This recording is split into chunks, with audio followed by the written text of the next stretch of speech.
Hello everyone, good evening and welcome back to my channel কাকুলিয়ন ইউটিউবে তোমাদের সকলকে জানাই আরও একবার অনেক স্বাগত।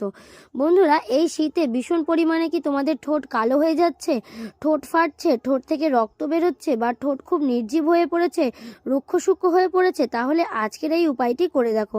তোমাদের ঠোঁট কিন্তু মাত্র 2 থেকে 3 মিনিটের মধ্যে খুব অনেক সফট হয়ে যাবে। ঠোঁটের কিন্তু কালচে ভাবটা দূর হবে, ঠোঁট হবে অনেক নরম ও মসৃণ।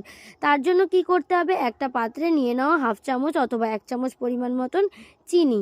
তারপরে এতে দিয়ে দাও একটুখানি রান্নার হলুদ অথবা কস্তুরি হলুদ। যার কাছে যেই হলুদটা আছে সেই হলুদটাই দিতে পারো। এখানে কস্তুরি হলুদটার কোনো যেখানে কস্তুরি হলুদ লাগবে এরকম কোনো পার্সপেক্টিভ নেই। তো দেখো, তারপরে এতে দিয়ে দিচ্ছি একটুখানি গ্লিসারিন আর তারপরে দিচ্ছি একটুখানি মধু। গ্লিসারিন কিন্তু ঠোঁটটাকে ভীষণ টান টান রাখতে সাহায্য করে, ঠোঁট ফাটতে দেবে না একদমই। আর তার সাথে মধু কিন্তু ভীষণ পরিমাণে মসৃণ রাখে ঠোঁটকে।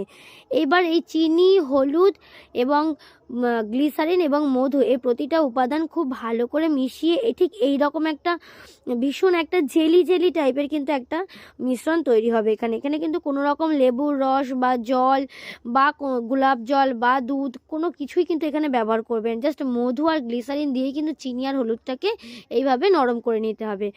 তারপরে কি করবে? তোমাদের ঠোঁটটাকে কিন্তু এভাবে ঠোঁটের উপরে অ্যাপ্লাই করবে। 1 থেকে 2 মিনিট সময় ধরে এইভাবে ভালো করে ম্যাসাজ করবে। আর এটা কিন্তু ভীষণ পরিমাণে একটা জেলি জেলি মতন হবে, খুব আঠালো কিন্তু এই জিনিসটা হবে। তার কারণে কিন্তু ঠোঁটের যে সমস্ত ময়লাগুলো আছে না, সেগুলো কিন্তু খুব ভালো পরিষ্কারও হবে। আর চিনিগুলো কিন্তু ঠোঁটের থেকে সরেও যাবে না। যে অনেক সময় হয় কি, জল ব্যবহার করলে এতে ঠোঁটের থেকে কিন্তু চিনিটা সরে যাওয়ার একটা পড়ে যায়, সেটা কিন্তু হবে না। একদম ঠোঁটের সাথে কিন্তু এঁটে থাকবে। এবার 1 থেকে 2 মিনিট সময় ধরে এটা ভালো করে ম্যাসাজ করবে। দেখো, ঠিক জেলিটা এই রকম তৈরি হবে, কিন্তু খুব ভালো একটা একদম জেলি। দেখেছো কীরকম একটা ঘনত্বটা, এটা কতটা?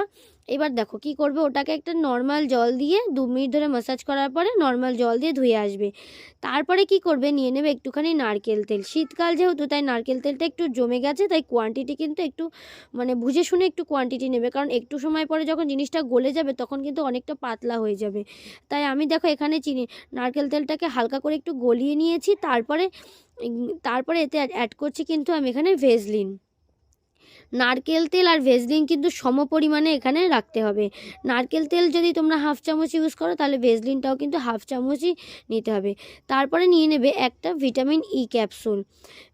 যাদের অতিরিক্ত ঠোঁট রুক্ষ সূক্ষ্ম, যদিও এটা একটার বেশি দুটোর ভিটামিন ই ক্যাপসুলের প্রয়োজন হয় না, তবে যাদের অতিরিক্ত রুক্ষ সূক্ষ্ম বা অনেক দিনের জন্য বানিয়ে রাখতে চাও, তারা এখানে 2টো ক্যাপসুল ইউজ করতে পারো। আমি এখানে মোটামুটি 2 থেকে 3 দিনের মতন বানিয়ে নিয়েছি।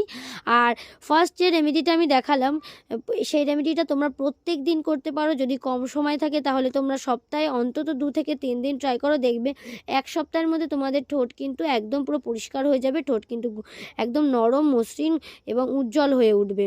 এবার দেখো, এই মিশ্রণটা ভালো করে রেডি করে নিয়ে একটু ঠিকভাবে অ্যাপ্লাই করতে হবে। একদম পুরু করে কিন্তু জিনিসটাকে কিন্তু অ্যাপ্লাই করতে হবে।